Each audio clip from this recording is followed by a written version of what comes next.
Here we go. Hey, everybody. Welcome to Squash Talk. I'm Pat, and we're going to jump right in here. Here's the promo for the new channel. Jeff's new channel, The Hard Discussions. I love it. Check it out. And then we'll jump in.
And there's weird stuff I watch on YouTube.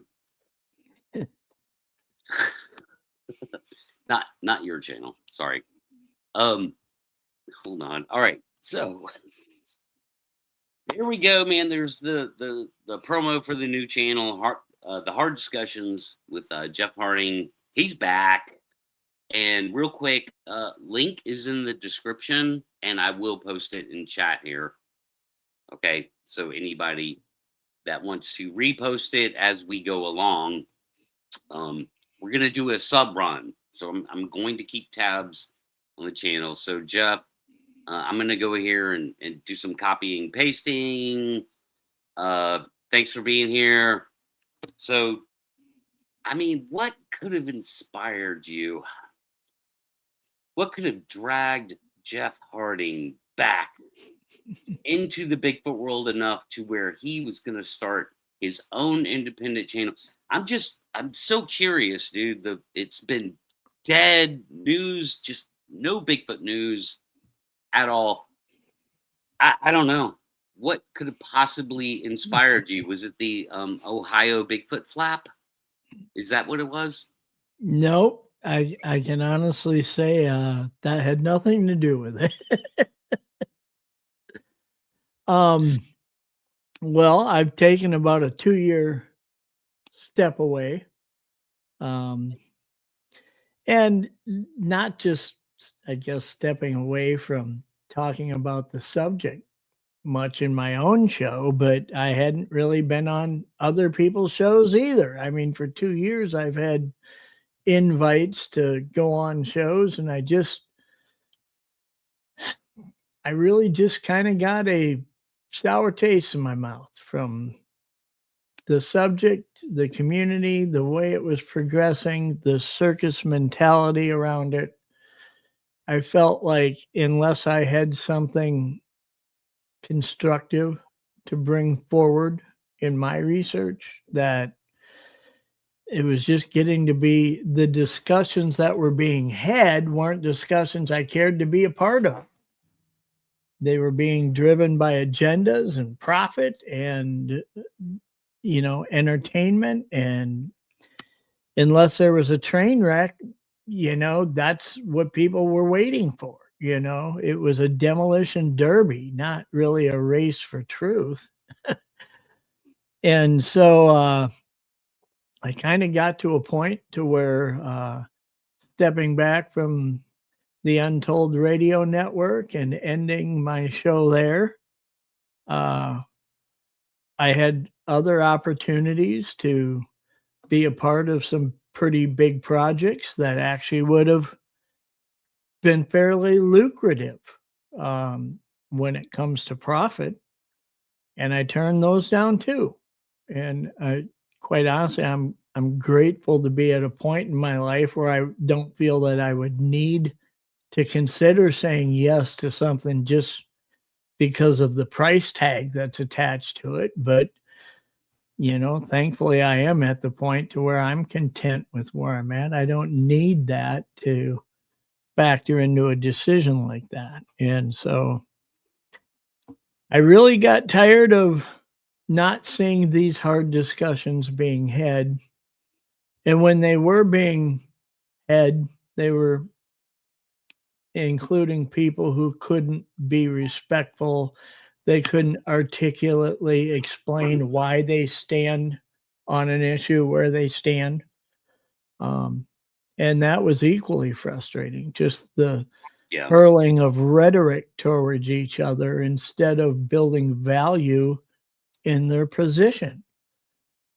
And so coming back with this idea of doing a show, The Hard Discussions, I didn't want to just be in that Bigfoot corner of the room. I want to be able to talk about anything that's a hard discussion, whether it's different areas of the paranormal, what's beyond what we can see when we look into the sky, questions of faith, questions of science. I want to invite people to be part of conversations that don't necessarily agree with what I agree with. And I want to have these discussions and just simply be able to communicate to where there's an understanding that just because me and you may not agree on something doesn't mean that we can't learn something from each other, or at least learn how to perceive something differently. If we were at different ends of a conversation, Pat, you might feel A about it, I might feel B about it, and we have completely different positions on the subject. But I have likely labeled you and stereotyped you as someone who sees it as this, and you've likely done the same with me. And if we can articulately communicate with each other and you explain to me why you feel the way that you do, maybe I don't end up on the same page as you. We still disagree on the subject, but at least I might change the way I look at it from your perspective 5 or 10 degrees over, because I get something that you're factoring into your position that maybe I didn't consider before. Right. Well, look, it's I know that a lot of things you've done in the past definitely inspired you. Um, but I mean, I just have to ask, like right up front, how much of this whole capturing Bigfoot thing maybe, yeah, I don't know, pushed you over the edge, or like fully release the brakes, and you're like, screw it, like, this is what I want to do. Did capturing Bigfoot have any like influence here in the past few weeks? It did, and it did so not based on the PG film itself, or let's say the content that is in this new documentary. Right. What really changed it was I've spent an awful lot of time communicating with people in the last 10 days on both sides of this issue that are vehemently trying to argue that the PG film is real. And I've talked to those who believe that what Eric has shared with what he learned from the documentary and what we've learned from Mark Evans in his discussions and interviews on that it was a hoax. And I was really intrigued by what was happening in this community and the relationships that have been fractured because of this. And I spent about 3 hours talking to a friend of mine and a friend of ours, Brian King, and he had recently put out a video on tribalism and drew some really good articulate analogies in the past on how people will side with different sides of an issue based on the people that they align with without even seeing the documentary or without even considering all the data before they make a decision. They're just getting in line with those they feel comfortable with, so to speak. And throughout this whole capturing Bigfoot thing, I've had close friendships. I'm not going to say fall into ruin. They haven't. I mean, in the true friends will always be true friends, regardless of how you disagree. But it's been hard. And I've seen other people in this community whose friendships have been completely destroyed because they aren't on the same side of the issue as other people. So it did kind of make me feel like there is a niche, so to speak, to fill here. Not to mention that what we are likely going to learn in the post-nuclear drop of this documentary, right, is that when it comes to the subject isn't dead. The PG film may suffer its history, but long before the PG film came about, we've got thousands of years of cave drawings on walls around this planet. We've got hundreds of years of lore driven in and woven into stories transcribed and passed along. We've got historical accounts from big figures throughout our history that have touched on this creature being real to them. And we had awful lot of footprints being found. Some of them we know now may have been fake, but a lot of them we don't know that about prior to the PG film ever being shot. And so this subject isn't going anywhere. It's going to live through this. Yeah. Well, the damage is, I say the damage is already done. The foundation for pop culture has already been built up. Absolutely. Culturally, happened with cave drawings and all that other stuff. Yeah. The You- Bigfoot didn't make it into the Jack's Link beef jerky commercial because of a cave drawing. It made it into that commercial. right, It made it into Harry and the Hendersons based off of what culture brought forward with the PG film. 100%. And The film was viewed over 3 billion times. This roughly this billion with a the B. same amount that the JFK assassination video was viewed, the same amount of times the Apollo moon landing video is viewed. Neil Armstrong stepping onto the moon Right. has been viewed They are as all on the many same times as the PG film. PG film sits on that shelf with those two videos, my friend. That is very well documented. Even the AI tell me The that. global impact is monumental. So I get where outside of the community, outside of the people tied directly to the subject, that in the peripheral, in the modern media, in modern culture, PGF film dying would be the subject doesn't need to be looked at anymore. That may be some degree of public perception that erodes with this. Yeah. But I think that in the end, we still have mysteries that don't have answers. People like me who have had experiences. Yeah, of course. That Yeah. I can't stop looking by default. I have to figure out what is the truth in this. Yeah. And that's why I'm moving forward with this channel, The Hard Discussions. So that's cool, man, because I do not want to pivot into the capturing Bigfoot subject matter. That's for a different time. We have plenty of time, right, for that. Yeah. But I just want to continue on with your new channel. And of course, I was being a little winky face about, did capturing Bigfoot inspire you? Of course it did. It's inspired me to do more videos in the past, I don't know, few weeks than I've done in 6 months, so yeah.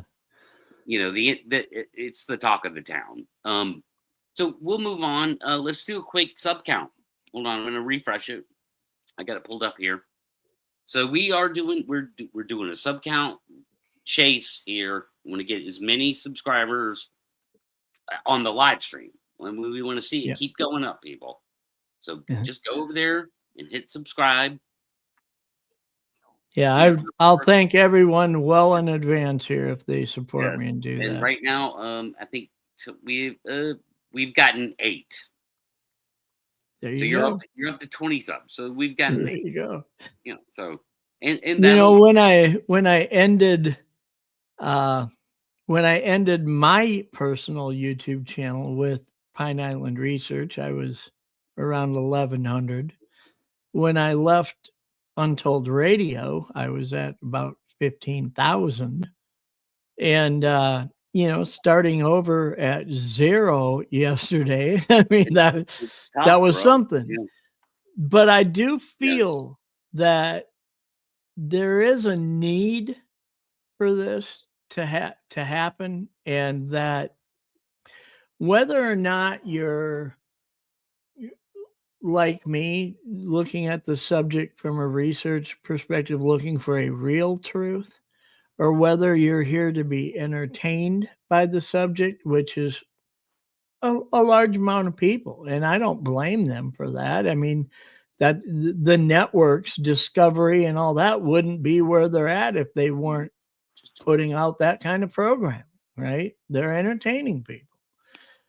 But I think wherever you stand on this subject, wherever you stand on do aliens exist or not, wherever you stand on religion and faith versus, atheism, wherever you stand on something like, do dogmen exist, things that I've found myself joking about in the past, I'm willing to have the conversations with somebody who will sit down and respectfully and articulately explain why they feel the way that they feel. Well, And I believe that there's a lot of people who will be interested in a real conversation like that. well, that brings up sort of my next question for you. Is that, well, how will you conduct yourself with this channel? It's labeled the hard discussions, and so that right there Mhm. might be off-putting to some people, but whatever. Whoever comes in, wherever they fall in the spectrum, how will you conduct yourself when you're sort of back in that Pine Island mindset of, oh, I'm on somebody else's network and all that, and maybe there's boundaries and rules that, or maybe just are in your Sure, head. sure. So this being wide open and that channel being named that, Jeff, how are you going to conduct yourself? Probably the best example that I've used in explaining how I want to progress as the person who's hosting the discussion would be similar to how I moved forward when I had Ron Moorhead on my Untold uh, Pine Island Research show. Now, Ron is very big into, well, I mean, he's wrote a couple books on it. He's spent over a decade talking about what he believes explains how Bigfoot can exist and yet be, quote, undetected. Okay. Yeah. Which And is on so everybody understand that's on a molecular level, yep, vibration frequencies on a molecular level, and we'll just yep. leave it at that. Yeah.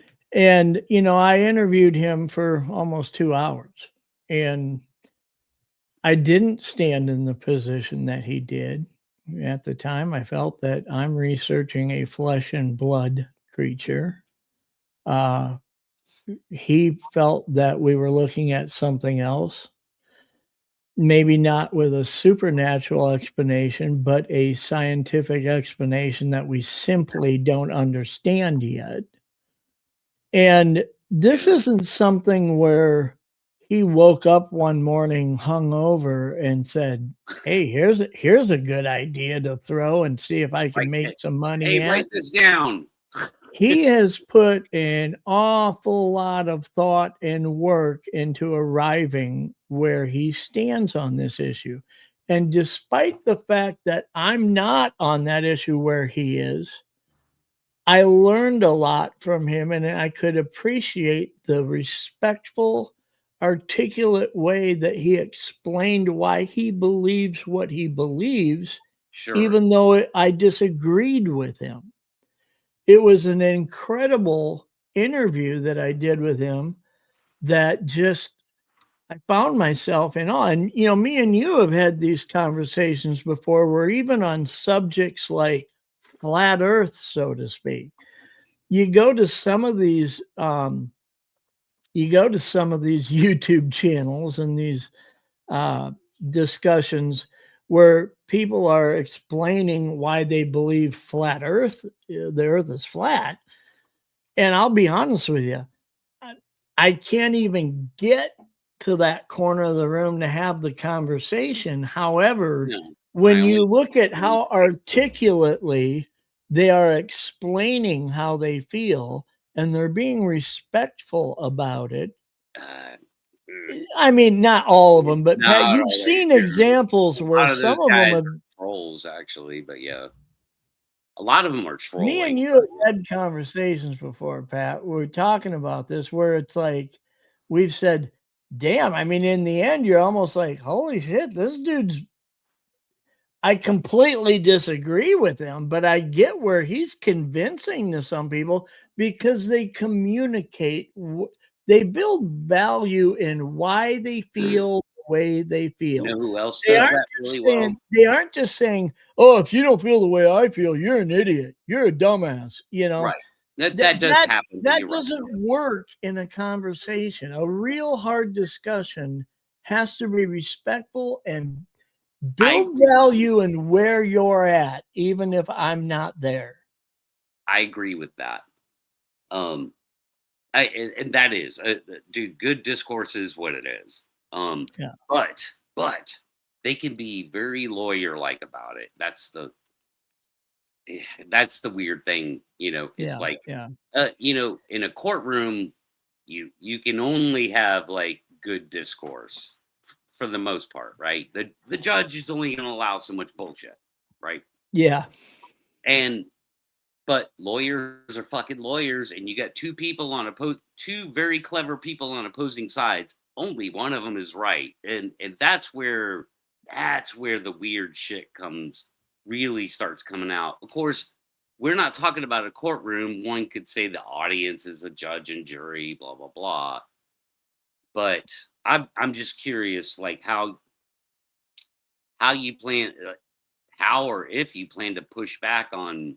It's a good question. On not just silliness. I mean, if somebody starts talking about Dogman, I just roll my eyes. But if they're really really pushing the boundaries of reality and stuff like that, I don't know. I just thought it interesting to ask you up front. It's like, how will you conduct yourself in that situation? And well, a lot of it is going to be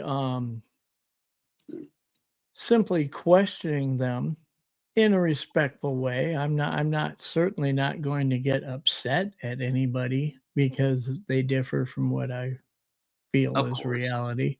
But composure is good. Asking somebody, well, I still don't you still haven't very well explained to me why you feel the way you do. What are you basing this on? When you look around you in the world, what are you seeing that supports what you're trying to convey here? I mean, there's ways to push people to bring a sense of common sense to their standing. And the fact is, Pat, if they're not able to do that, that's not on me. I mean, that's the crack in their own foundation, And will I expose the crack? Sure. Will there be a train wreck or two on this show? There could be, but it's my intention to make sure that if you're here watching the train wreck, we're not going to haul bodies out with no heads on them. They'll be in a body bag and a screen in front of the wreck, I mean, right. Let's try to, first of all, a guest won't be on my show without understanding that first and foremost, if you can't respectfully build value in your position without it getting personal and you start taking offense to other people involved in the show, if you can't be asked hard questions without articulately answering them, but instead you start getting emotionally charged and off the tracks, you're just not going to remain on the show. Right. But I will simply drop you off the screen and continue the discussion before I'll let you turn it into a bloodbath or a Jerry Springer episode. Yeah. Yes, of course. And I mean, that's the way that, discussions should be had. I mean, there could be some passionate boundaries. I'll say that, Yeah. You know what I mean? Like passionate. Well, you're not going to have a conversation about any of these subjects without people bringing a very passionate position. They stand where they stand because of personal experience, because somebody they respect has had a personal experience, because they've been raised to believe something, whether they're basing it on their faith or whether they're following along in a long cadence and row count of tribalism. Wherever they've arrived at their position, they're going to be passionate about it. And I get that. I'm not out here to slaughter someone's sacred cow and rip the heart out of it and make them take a bite out of it. Okay. I'm not doing that. Yeah. I mean, I have a tendency to speak passionately, especially in any kind of debate gear, animated and passionately. But yeah, I mean, the ad hominem stuff. I mean, the second anybody goes, "Look, you piece of shit, idiot! You don't know what you're like," all that kind of weird. Like none of Mhm. that belongs in the discussion. That's not a hard discussion. It's easy to start calling people names. It's Well, easy me to and do you that. have had a lot of experience having discussions with other people about what we felt was realistically possible when it comes to looking at a undiscovered primate that would have a flesh and blood existence. Yeah. That it simply can't exist in the numbers that it's reported to being encountered by, certainly not in most of the areas that it's being encountered. From a flesh and blood standpoint, decade after decade, these things could not be in those areas without being discovered, especially with the modern technology. And I always took the position that I have to start somewhere in the scientific method, and I'm starting my approach with I'm researching a flesh and blood existence. It seems to be the most plausible place to start. Now, if I'm going to factor in how could there be all of these encounters in a lot of the areas that they're encountering them, it's not remote, it's not wilderness. Um, Now I have to start factoring in, could there be a supernatural, explanation to this? And do I stand there in my position? Not necessarily. Am I willing to have the discussion on it? Absolutely. Yeah. Explain to me why you feel there's a supernatural explanation to this existence, how what that looks like, how you've arrived at your position. Well, If you're able to do that articulately, I wanna have that conversation. I'm interested. yeah, that's a tough one, bro. So I can tell you right now, when you swing in that direction, if you find your place in the position of like this guy's just gonna start magical being me to death over the head, I mean, the fallback position on that is what it is. Um, Nobody knows what a magical being is. Like But yet, they Pat, can't have we're not knowledge. talking about a show or a stage where people can just come on and say whatever they want, and I Right, sit there and nod my and head, they have "Yes." to I articulate it. am going Yeah, to ask them some pretty effing hard yeah, questions yeah. when they start going down that path, ones that they're not gonna be comfortable with, hence the hard discussions, I hear you. I you just know? find I just find with the magical being thing, which is fine, like okay, whatever, is that it it's all too easy to fill that void with imagination, and you Well, can't question. there's no Yeah, parameters to you the can't question discussion. somebody's imagination. So No. yeah, it's like okay, like I don't know. It's like that's a tough position to be in, to be honest with you. Um, But when you honestly know how to approach someone who's going that route, and you say, "Explain to me where the parameters are on what you are conveying to me. Your yeah, position is this. As I understand what you're saying this, this, and this. Does that mean that this is possible too?" And you start shaping it to where they start either better describing where their limitations of belief are, or they're going to admit, yeah. I believe anything's possible. And if that's what you believe, you really don't have a position on the Exactly. subject. Yeah, don't let them uh, You don't have a it's defined position. If you don't have parameters around what you believe is possible and not possible, if it's all just open game, then, you you're know, walking the here's the fence. thing. Yeah. W w Don't The let hard them don't like, don't discussions let is them walk looking the fence. The hard discussions is looking for the truth in these mysteries, okay? And we aren't talking if we can't find the truth, we have to have hard, real discussions on what's the most plausible explanation we can come up with to explain what is being experienced here. Yeah. And the right answer to that There's only one. is not going to be, well, anything goes. Correct. That doesn't work. That doesn't fit in this. Yeah. No, that means there's only one explanation. Like in there's only one earthly explanation, and that's an undiscovered primate. I mean, I just don't I don't see any gray areas past that, you know. I mean, after all, we are the magical beings on this planet. Look what we did yesterday. Look, I mean, we have a spaceship halfway to the fucking moon right now, so Yeah.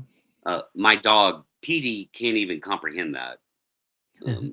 No other living animal, no fucking gorilla or chimpanzee could comprehend that. No matter how you could take them and watch the launch, they still don't know what's going on.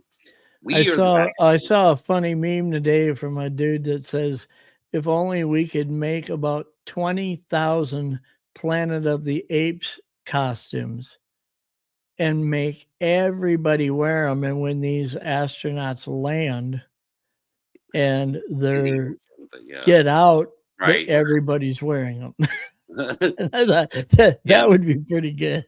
Well, unfortunately, they're going to be out in the Pacific Ocean, so yeah, that a bunch of people. Yeah, I'd say a bunch of people on boats, but that ain't gonna happen either. No. All right, let's do a subject. Hold on. All right, I'm gonna refresh it. And we were up to 30. Now we're tick up 31. There you go. Yeah. All right, so it's working already. Doing the sub run for Jeff. So it's interesting that in the 2 years that I wasn't doing a show, I had an awful lot of invites to come on shows. I had, when I shared my encounter from 1987 on a lot of different shows, I shared it on yours and Steve's and Nikki's and at different times on Joe's, and Cornell's. I've shared it on Vic Cundiff's My Bigfoot Sighting. My Bigfoot Sighting, I believe, is his YouTube channel. It's had over 157,000 views on there. Out of 211 different episodes he's done, the next closest is about 50,000 views. So, I mean, it really did well on his show. It's had over 250 comments on it. But, you know, when I look at when I shared my experience, and it was about 5-6 years ago that I first shared that with people, I don't just kind of throw tidbits out there. I mean, every time I've shared it with somebody's show, I tell them I need about an hour to do it because I take you on that journey of that whole day of what happened. And it was quite an experience. But when I do that, people will all the time message me and say, I've got a YouTube show. I mean, these are shows I've never even heard of before. You know, I've got this YouTube channel and I heard your, you know, your encounter shared on so-and-so's channel. Would you come on my channel? And, you know, when I was doing my own show with Untold, a lot of times I would just tell people no, you know, just wasn't really interested. But, now that I'm starting the hard discussions, I've circled back on a lot of those requests. And over the next few weeks, I've got about a show every night I'm going to be doing with somebody on their channel and talking about the purpose of this channel and having these hard discussions that if we're going to really look for truth, I don't want to limit who's able to sit down at the table and have the conversation, but they've got to be able to have it. And they've got to And be that's able to yeah. be questioned. And they've got to be able to do it and not lose their shit and get personal and butthurt and, you know, Mhm. and it's amazing because I think there's a lot of people who will be interested in doing this. To me, the perfect show that would fall into this template would be if we're gonna have a discussion on a certain subject, find somebody who maybe feels the way that I do upfront about it, maybe find somebody who absolutely feels differently, find somebody else who's well known in the science required to really look at it right, that doesn't have an opinion on it, and start the conversation. And let everybody know. If somebody says, "This is what I believe," if you believe something differently, respectfully say, "I don't know if I can sign on to that or subscribe to what you're saying there because I feel this." Okay. And let's have these hard discussions and Okay. figure out, where does this go to? So that kind of encompasses sort of my next couple of questions, which is basically this: is that so? Are you like? Do you have an idea in your head where you might just have a guest on, just one person, and have a discussion with them, and it's just you and them, depending on where they fall on the spectrum, of course. And I'm guessing you're open to like a lot of places on the spectrum. Or do you want to do like different kinds of shows where maybe you have a cool guest and you just do that one on one? But are you moving, or do you think you'll move or pivot towards more of a panel discussion? Yeah, it's gonna be a combination. I will be doing a show with Brian King Sharp because I do wanna have him share Right. his view of tribalism and where this community seems to be, uh, flowing to right now, and maybe have the discussion on how is that gonna affect research on the subject itself. If we set the PG film and the documentary and everything aside, where do we go from here? How will we approach research? Is it approached differently? Is there a different threshold of that we're trying to achieve? Do we approach that differently? And overall, is there more of a reluctance to even come forward? And right now, if you were really researching a truth in this subject, Pat, if you started coming upon data and you started Mhm. getting somewhere, what would be the benefit of even talking about it publicly with this community where It it's depends at on what right now? it depends on what you find. Well, I Just mean, if like you just like short the of PG. having a body in the bed of your truck to No, drop no, off no, at no, the no. It Walmart depends. parking lot, I don't know that I would really even be comfortable going forward in this community right Right, now because right. So you're of the looking. tribalism that exists. Look, I mean, that's sort of pointing in one direction. You said, what if you started coming across data and truth being revealed to you? What would you do with it? And it's like, well, we're kind of seeing that now with capturing Bigfoot. New data has Yeah. been presented. Mhm. And so Mhm. that could go in the opposite direction, you know. Well, I guess my position would be as a researcher, if I felt I was making headway that was leading me to something that may be substantial to consider when it comes to an origin of truth in this mystery, whether that's DNA related, whether that's something you've captured on film, whether that's something you've shot with a drone. I would I wouldn't start unrolling it as I'm coming upon it, sharing my progression and collection of the data don't know. I'd sit on it like a golden egg until I was completely done and say, here's what's happened to me over the last 6 months and what I've accomplished and what I've found. Yeah, no, document it completely, 100% in that scenario. Would document it, and it goes straight to the professionals. You'd have to have a finished product that was fairly bulletproof in what you've determined Yeah, before you'd release to the community at this point. not bro. It wouldn't be the community. It would be the world. Well, that's what I'm saying. Would not be the community. No. Well, the world's going to look at it and say, "Wow, this is interesting." And the way they draw, it might be way more than that. Draw their perspective on it is going to be based on what does it entail? What does it contain? The community is going to look at it in their ranks of tribalism.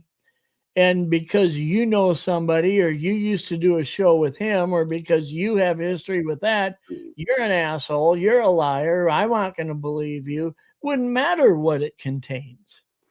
Yeah. I mean, that's why everything Bigfoot only lives in Facebook and YouTube. So the pop culture aspect, so shows like if Discovery does a show, that's a different thing. That's their production, right? But anybody in the Bigfoot world looking for Bigfoot only lives on YouTube and Facebook. That's it. Yeah. It can never pierce that because they have nothing. They don't have anything like amazing, obviously. Unlike what we're seeing now, which is something out of left field, right? Again, not to talk about it too much, but just to reference it. That's why new information coming to the table right now with capturing Bigfoot is about to be a big deal. Yeah. Outside of the Bigfoot world. Well, one of the reasons why I really feel called to start this show is because in my last 20, 25 years of being in remote wilderness areas, and I've spent a lot of time in them, I've probably came up with more evidence to support the theory that this can't exist in a flesh and blood state than that it could. However, I have an experience in 1987 that convinces me that they are real, or at least at one point they were real. And so that puts me in kind of a unique position that by default, extremely unique, dude, extremely unique.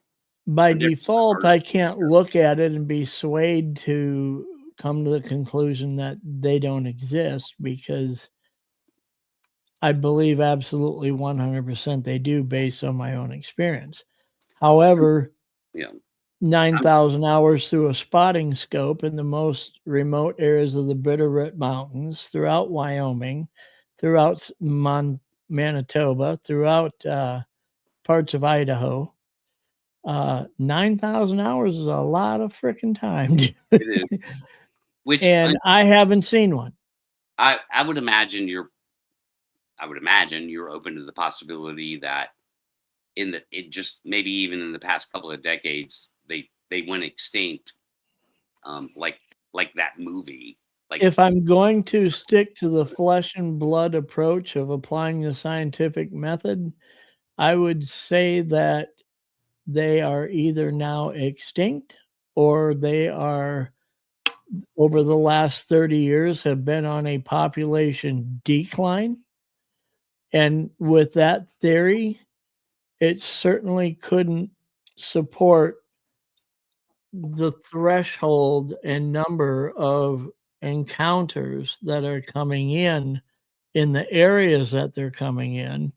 And this plays into mine and yours theory that we've developed over the last few years of how do 5 motorcycle mechanics go out on a camping trip for 4 days in remote wherever, and if asked at the end of 4 or 5 days of drinking and having fun and sitting around the campfire, did anything happened to you that you couldn't find a natural explanation for? And their answer is no. And yet 5 podcast hosts in the Bigfoot world go out for one night and they come back with enough material to film 3 documentaries and write 5 books. I mean, that there is something that exists there that isn't real. And it can't be continued to look at in this circus mentality as being part of the real data to consider here. Because the amount of embellishment or flat out, for lack of a better word, lying or manufacturing of experiences that's taking place, you'd have to be extremely naive to say that isn't happening. Yeah. Agreed. I agree with that sentiment. So sub count, we're at 32. And I just posted. Well, I appreciate that. So I mean, you're willing to have like guests on? Like, would you be willing to have like Ben Radford come on and sit and be in part of like say a panel show or something like that? Sure. Yeah. If I'm going to do a panel show, which will probably be about half the shows, first of all, let me explain why I wouldn't be doing a panel show. If I'm going to have somebody like Brian King on, it's because there's something subject-wise that I want to address that I think they have a very unique position on that needs to be heard right now. Sure. Needs to be considered. It's probably going to be hard to digest for a lot of people, but I'll have that single person on to have that discussion with them. If I'm going to have somebody on that really differs from the opinion that I have on something, I don't really want to be me versus them. I'm not here to start a show to be the bully. I'd just assume have a panel and find 1 or 2 people that are like-minded on that guest side of the spectrum on this issue. And I'd find 1 or 2 that maybe bring a different viewpoint to it.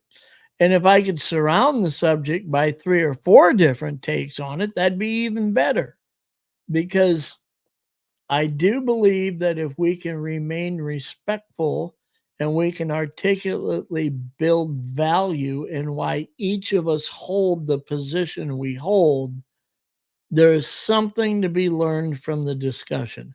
That as a whole, the subject can actually take a step closer to the truth than that, even though for the most part, we're walking in strides of disagreement, if that makes sense. Sure. And that's interesting to me. And again, like Jeff, this will evolve. You know how it is when you start anything out, it evolves, right? And so it sounds like you're open to there like actually being debate, like actual real debate that Absolutely. that obviously, with parameters that it's not like a complete shit show and there's it's not hard rules. The only rules is be respectful and be articulate and build value in why you stand where you stand. Sure. If you can't build value in why you draw your position, we don't have much to talk about. Sure. And don't just come on and regurgitate what you've been fed by a certain side of an issue. You've got to bring me on a journey in your building value to get me to stand next to where you stand and see it from your perspective. And if you can get me there, I may not see it in your perspective, but at least I understand how you see it. I don't understand how you see it if you just, verbally vomit all the crap you've been listening to for the last 2 years over and over without any value building of how you got there, A good, if I was to argue why I felt the way that I do, building value in that isn't saying, well, it's because Matt Moneymaker said that, or it's because this person said that, or it's because that person. Right. Do shit to build a position on the issue. Yeah. You've got to tell me what got you as a person there. And if it's just tribalism that got you there, we don't have a conversation at that point. Agreed. We're still sitting at 32. So yeah, I mean, yeah, again, man, like, good luck. I hope you can get a lot of these people on. My biggest fear is they're gonna look at the title of your show, and maybe I'm just jaded in this way, or whatever, like, cynical, and they're just gonna look at the title of your show, well, like, oh, you mean I can't go on there and talk about how Bigfoot lives 1 mile away and slaps my house all the time, Yeah. and everybody's like smiling and laughing and giggling from ear to ear. Instead, you're sitting there going, but wait a second, hold on, blah blah blah blah blah. I'm afraid those people will be scared of the title of your show. But again, maybe I'm just being cynical. We'll give it a chance to breathe.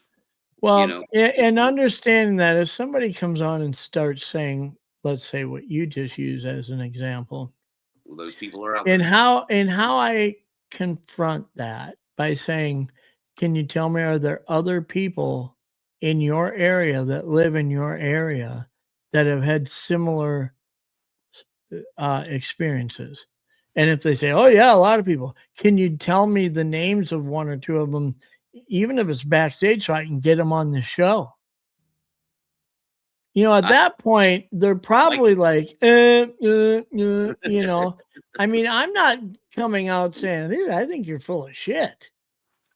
right. I'm approaching it in a respectful way, but I'm forcing you You're digging to deeper. play those cards and not just tell me what cards you're holding.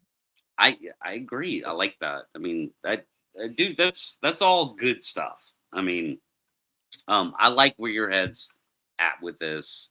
Um, I've known you long enough, man, to already kind of be there, but just hearing you say stuff like that right now is Well, um we've set a table that is a lot bigger than the Bigfoot subject with this channel. With the hard discussions, if I was to invite, and I've had interviews and I've been talking to the guests I'm looking to get on this show over the coming months.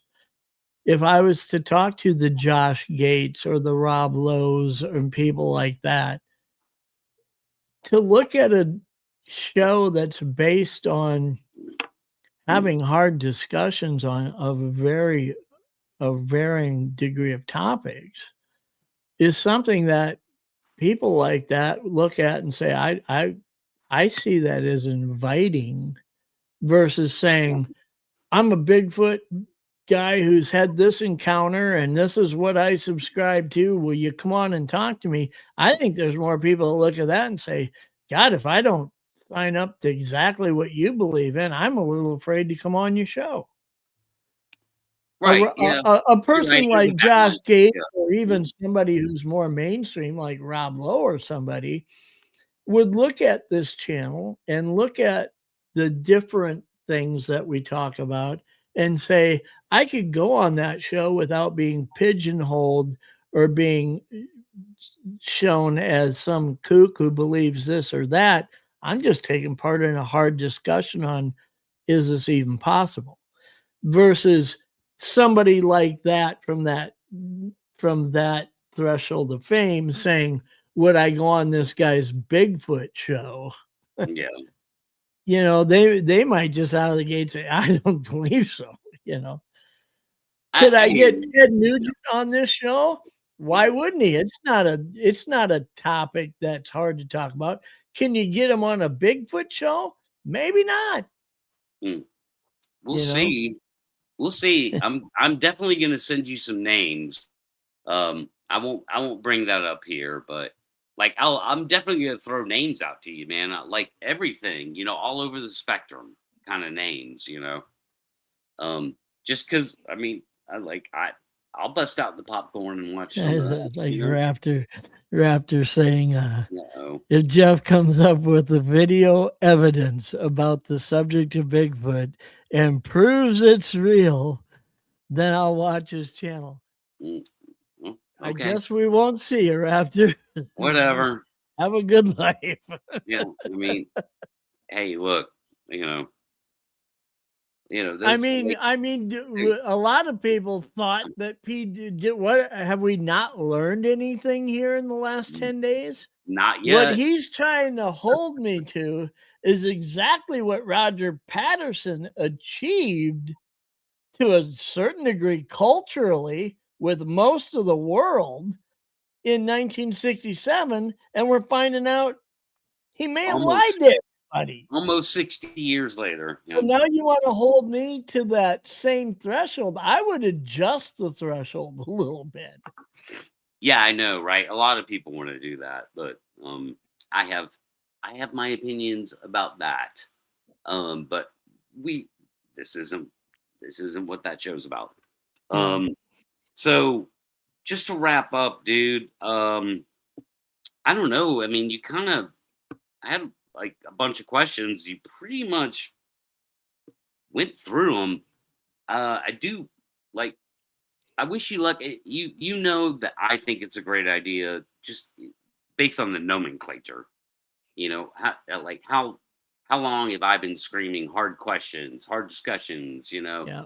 Yeah. Like similar kind of language for a couple of maybe a few years now. So Mm-hmm. so I mean, I love it. And the fact that you're gonna do it, you know, Jeff Harding style is even better because like I like that approach. Um, it's not always my approach, but I do appreciate it. Well, Um, I have to also look at this as saying, will Pat Turner like this show? Will Brent like this show? Oh, of course you right? guys will like it. But this show isn't going to be very easy to digest for a lot of people. It isn't. These hard discussions are not going to sit well with some people. And I'm fine with that. Yeah, If it's not your thing, if I took a swing at your sacred cow and you can't get past it, don't don't swim over to the into these waters, because a real search for truth in these discussions is not an easy swim. It's not. it's not. Mm-mm. This is a head scratching phenomenon. I'll say that. It's just like for me, it's nothing more than a head scratching phenomenon. Um, I love the idea of an undiscovered primate. That would be the most amazing biological discovery in human history. Um, Well, you talk about fucking being on the news, and making Yeah. making jack real quick. Discover that whatever it takes, 12 gauge, right? Like, geez, it's worth every fucking slug. Um, Well, Secret Agent just made a comment that there's a lot of weight and truth there. Okay. A level headed, intelligent person can discuss anything, whether it's something you agree with or disagree with. agree. You Yeah, are comfortable having the discussion. If it becomes uncomfortable, it's because your position and the way you got there, you aren't comfortable with. Because whether or not I agree with you, it shouldn't be an uncomfortable discussion for you if you're adamant and passionate about why you stand where you stand and you're able to explain how you got there. It shouldn't be uncomfortable if that's right, the case. right, and that whole level-headed thing. That's what makes me cringe, bro. To be honest with you, again, call me cynical. I don't care. Maybe I am. Maybe I'm not. It's the level-headed part that I'm like, eh. okay, we'll see. You know, like Will I have people on the show that show to me that they're incapable of having the hard discussion? Absolutely. That's going to happen. right. And when it does, they aren't part of the discussion anymore. Anybody who I throw away from the table of having the discussion isn't thrown away because they have a differing opinion. It's because they aren't able to build value in their position or communicate respectfully why they feel the way they do. I don't care if you're the opposite end of the world of where I stand on a subject. Be respectful, be articulate, and tell me how you got there. I'll Yeah. give you the microphone to do it. But Fair if you resort to rhetoric and name calling and flipping out and money makering all over the room, it's not what we're going to do. The hair, yeah, pulling the hair. Well, again, I wish you luck, dude. I'm gonna wrap this up. So we're at 33. Sub count, the sub run is at 33. So all you future people, you know we have time travelers, right, Jeff? Are you aware of the time travelers? I'm not. Explain to me your position. Well, look. So we're doing this show right now here in the present, right now here in the present. Our OODA loops are resetting every fucking, half a second, whatever. We live in the present. There are these future people. They're going to watch this video at some point in the future. And I want those future people to click the link down below and go over to Jeff's channel and subscribe. All right? So those are the time travelers I speak of. Does that make, I think I'm within the laws of physics here. Sure. Yeah. I don't know, unless the universe explodes in the next microsecond or something, and then all space and time just goes away. Probably not going to happen. But the astronauts return and say the Earth is no longer round; it is now flat. What? Here is the video evidence. Oh my god! Yeah. Like, no.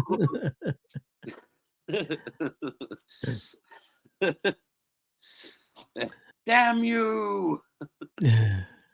Well, I appreciate the opportunity to come on and talk about the show, Pat. Like I say, I appreciate everybody who's willing to subscribe and come check out what it's like. I certainly will preface it by saying it's not going to be for everybody. I'm well aware of that.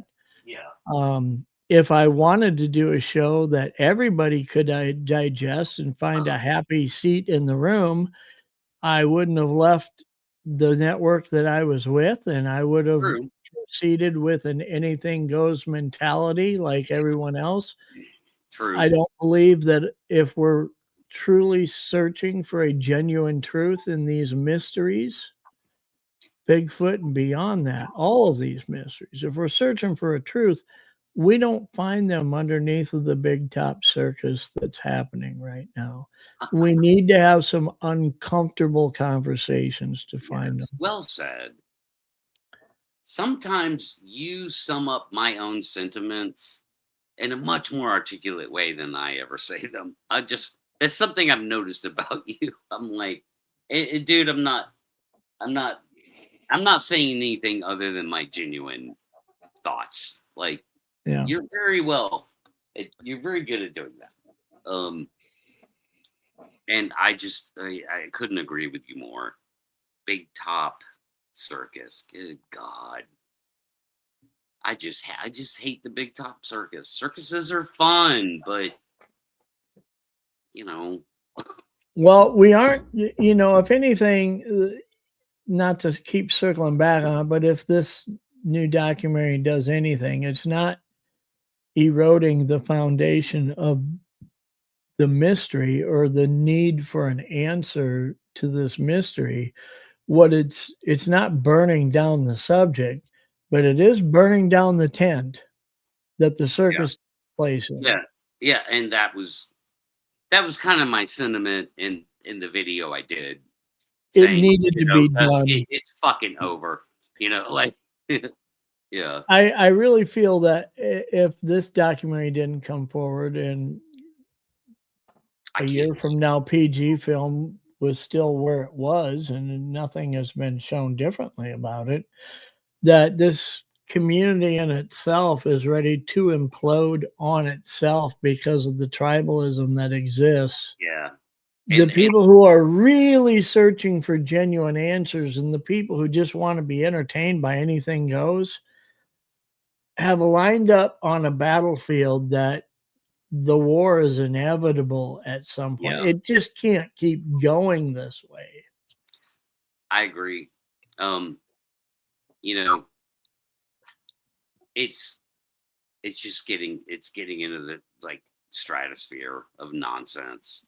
And that right there means it was gonna collapse either way Yeah. in some kind of way. It has been fascinating, Jeff, to watch us go from 10 Bigfoot channels, 6 years ago, Probably over 1,000 now. and probably over 1,000 now. I can't even keep up with them. Mm. The one the ones I'm even subscribed to that I follow just because like I want to do reaction videos or something. It's like I can't even keep up with their nonsense. Well, I mean, if you were to search YouTube and you come up with Yeah. anything you could possibly name a channel that involves the word Bigfoot or Sasquatch, type it in, there's already something there. You can't even make up a name right now with Bigfoot or Sasquatch No. and find that there isn't already a channel underneath the big top. I'm glad I snatched up Squatch Talk 10 years ago when I Yeah, did. yeah. Or it was longer than that. It's been more than Mhm. 10 years. And so yeah, we just before I let you go, bro, because I know you're making the rounds. Jeff's making the rounds like a real professional. Yeah. As if he had a new album to promote or a new movie or something. Yeah. We do have one we have one special guest that wants to just ask you a couple of questions real Sure. quick. Yeah. So I think I know who it's gonna be. I'm gonna bring them on. I'm sure you do know who it is. And so yeah, man. So welcome to I'm the as show. big of a fan of his as he is of mine. So. Welcome to the show, Petey. Well, hey Jeff. Man, really good talk today. So there's a couple of things I wanted to say to you and a couple of questions I wanted to ask. Okay. So when you met the Bigfoot, right? Remember? You remember when that happened? Yep. Well, so I just want to tell you, if I was there, I would have bit Bigfoot. I would have bit him. Yep. Yep. And you know what? DNA sample. Yep. Yeah, DNA sample. Yep. So that brings up my first question, which is, why didn't you bite Bigfoot? And maybe we've done this bit before or not. I can't remember. Well, I will not deny that I may have been in a little bit of a state of shock as I was experiencing it. But out of all the things in my fight or flight characterization or entertaining options, right, biting him never entered the menu for me. It's exactly what I would have done if I had said, "Hey, let's stop at that island. I gotta go potty too, man. Mm-hmm. So let's go potty." And oh shit, Bigfoot, bite him! I'm out. So okay, other question. So in all your experience in the woods, and I've been out in the woods a lot too, Jeff. Did you never saw Dogman? No. Not one time. Not one time. So I hate Dogman. I want to kill him. If you ever see Dogman, fucking shoot him. 'Cause I Is he hate stealing your thunder, Petey? Yeah, man. I'm the beast. I'm the Amarillo monster. Look at the picture. It's pretty similar. So, yeah, I don't want us doggies. We don't like Dogman, so we say die. All right. So, will you do that if you see Dogman? Will you shoot him? I will. Okay. Thank you. Okay. That's all I got, man. Thanks for watching, everybody. I'm gonna turn it back over to Pat. One of these days, you're going to pick that dog up and do that, and he's just going to start pissing all over your He's gonna camera. whiz everywhere, all over my computer. Yeah. Nah, he's a good boy. Cool, dude. Thanks for being here. Like, those are pretty much all the questions I had, man. It sounds like you summed up the channel pretty well. Let's do one more sub run check. Hold on. I gotta StreamYard's such a pain in the butt. Let's check the sub count. Refresh.